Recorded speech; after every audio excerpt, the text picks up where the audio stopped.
All right, let's just jump right into this explainer. When you hear the name Baskin Robbins, your brain probably goes straight to those little bright pink spoons, childhood birthday parties, and that dizzying, colorful counter of ice cream. But today, we're going to look at this brand through a completely different, much sharper lens. We are breaking down how this seemingly innocent Main Street ice cream shop is actually a fascinating, almost ruthless microcosm of the modern economy. Now listen to this quote real quick. In the end, we get it all. Then we melt it away. That's the system. Sounds like something straight out of the Martin Scorsese movie Casino, right?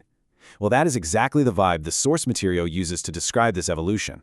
We're going to compare this cheerful pink spoon brand to a Scorsese mob empire, tracking how a pure, innocent hustle eventually gets swallowed whole by massive corporate consolidation and financialization. So here is our roadmap for today. First, the 31 flavors illusion. Second, decades of business shifts. Third, the 5 massive pressures crushing the brand. Fourth, the approaching neo-feudal era. And finally, the great ice cream bifurcation. It's a wild ride from 2 guys making ice cream in 1945 to some truly startling predictions about AI and neo-feudal economics by the year 2040. Let's get into it. Part 1. The 31 flavors illusion. We got to go way back to the beginning here, long before the corporate buyouts and the delivery apps. Back in 1945, founders Burt Baskin and Irv Robbins, both sons of ice cream shop owners, by the way, made a very specific, highly successful bet. They bet that the American public was completely bored, well, bored of just vanilla, chocolate, and strawberry anyway. To solve that, they created 31 flavors. Now, this wasn't just a catchy marketing slogan, it was essentially the original subscription model for ice cream. The brilliant idea was to offer one distinct flavor for every single day of the month. The pink dots, the famous pink spoon, they all directly represent this core idea. But beneath that colorful, happy branding, the source argues, they were actually selling an illusion of endless choice, creativity, and freedom in a cup. Moving on to part 2, decades of business shifts. This is where the story takes a pretty sharp pivot. We transition entirely away from Burt and Irv's original innocent hustle of simply making great ice cream, and we enter the era of high-stakes corporate takeovers. Over the next several decades, the actual physical product, the ice cream itself, takes a total backseat to the financial mechanics of the business. Let's look at how this builds, because the evolution is honestly staggering. In 1945, it's a pure product economy. You sell scoops, you keep the profit. But by 1967, it's sold to the United Fruit Company for $12 million. Fast forward a bit, and the model entirely shifts to franchise financialization. They aren't really selling ice cream anymore. You see, they're selling franchises and collecting royalties. By 1992, they're acquired by Dunkin' Brands. Then in 2005, private equity enters the chat with Bain Capital driving this huge debt-fueled growth. And finally, in 2020, they are bought by Inspire Brands. That's the massive umbrella company that owns Arby's and Buffalo Wild Wings for an absolutely astonishing $11.3 billion. The business completely transformed from selling scoops to managing private equity debt. And this right here brilliantly illustrates the contrast between then and now. On one side, we have what's called the Beethoven Rule of 1945. 2 guys with virtually no money managed to invent 31 distinct, beloved flavors through sheer, unadulterated creativity. On the flip side, we have the modern influencer rule of 2025. A brand spends a $2 million budget on a 6-month influencer collaboration just to create one single flavor that trends on TikTok for exactly 3 days. It really highlights the cynical, Scorsese-style scam of modern corporate consolidation. Today, you might feel like a unique creator when you customize your sundae, but in reality, you're just paying for the pink spoon, while a mere 3 mega companies own 80% of all ice cream brands. All right, part 3, 5 pressures on the brand. Which brings us to the critical turning point of today. This legacy franchise model that easily survived the 20th century is currently facing an unprecedented squeeze. 5 converging structural pressures have fundamentally broken the old script and are actively threatening the brand's survival right now. First up, biological. There are simply fewer kids and fewer traditional birthday parties, which shrinks their core cake-buying demographic. Second, economic.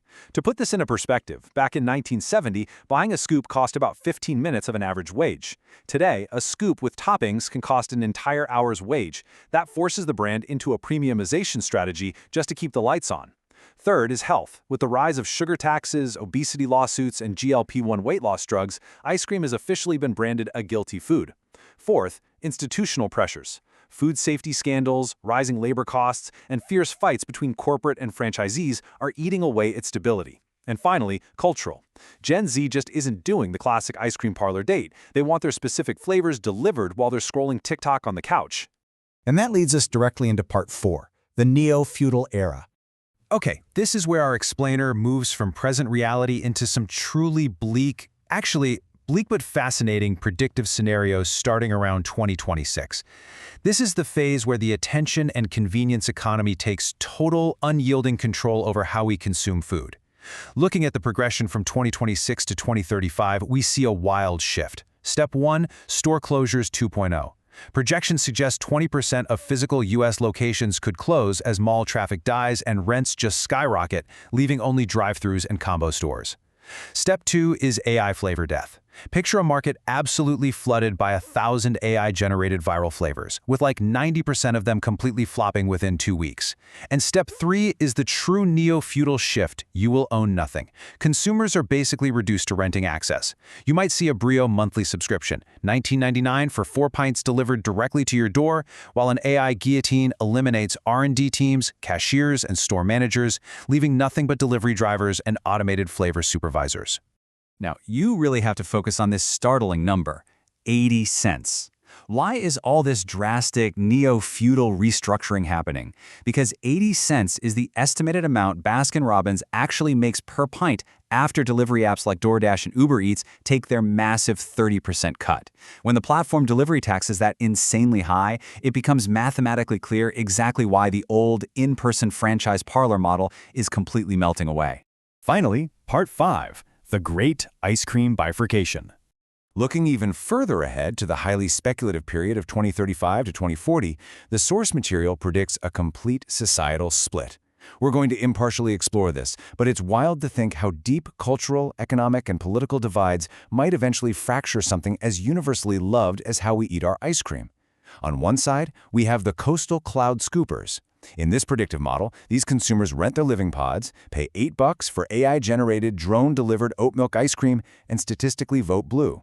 On the exact opposite side, we have the heartland holdouts. These consumers own their property, maybe even own their own cow. They buy traditional, real dairy ice cream at local farmers markets, and statistically vote red.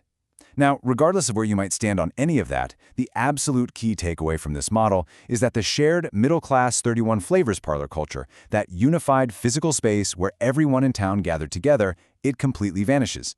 The brand literally just becomes a logo on a delivery app or a gas station freezer.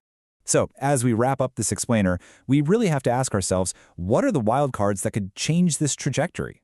I mean, by 2030, could lab-grown dairy save the corporate model by removing cows entirely? Or will severe 200% sugar bans force a massive pivot to something wild like fiber ice cream? Or is there a 1% chance of a true Beethoven-tier cultural revival, where a genuinely incredible new flavor and myth emerges to save the physical parlor? It definitely leaves you wondering. After decades of private equity debt, delivery taxes, and AI R&D, can the classic simple magic of 31 flavors ever make a genuine comeback? It is absolutely something to chew on the next time you pick up one of those pink spoons.